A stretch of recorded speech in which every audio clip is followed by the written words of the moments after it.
இளைஞரை போல் சுற்றிச் சுழன்று பணியாற்றிக் கொண்டே இருந்தார். அரசியல் நிகழ்வுகள் பலவற்றிலும் பங்கேற்றார்.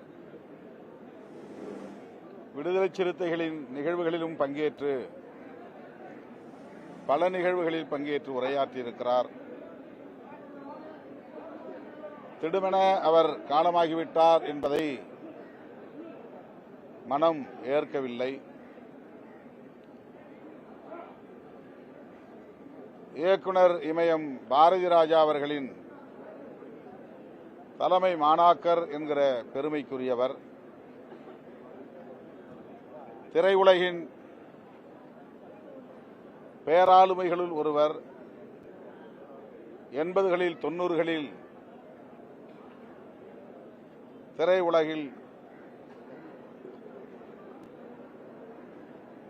மிக பெரும் ஆளுமையாக கோலோச்சியவர்.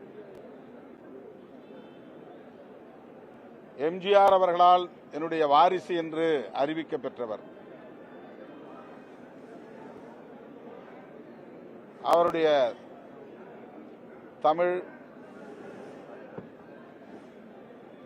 அனைவரையும் ஈர்க்கும் இனிமையான தமிழாக இருக்கும். திரைக்கதைக்கு பெயர் போனவர். இவரைப் போல் திரைக்கதை எவராலும் அமைக்க முடியாது என்று பலராலும் பாராட்ட பெற்றவர்.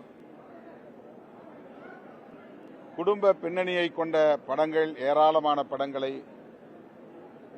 தமிழ் உலகுக்கு அளித்தவர்.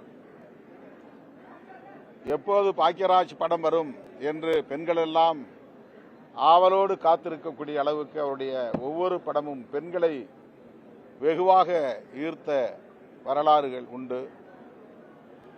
அப்படிப்பட்ட ஒரு மகத்தான கலை ஆளுமையை தமிழ் சமூகம் இழந்திருக்கிறது. அவருக்கு எமது அஞ்சலியை செலுத்துகிறோம். அவரை இழந்து வாடுகிற அவருடைய குடும்பத்தினருக்கும் உற்றார் உறவினர்களுக்கும் எமது ஆழ்ந்த இரங்கலை தெரிவித்துக் கொள்கிறோம்.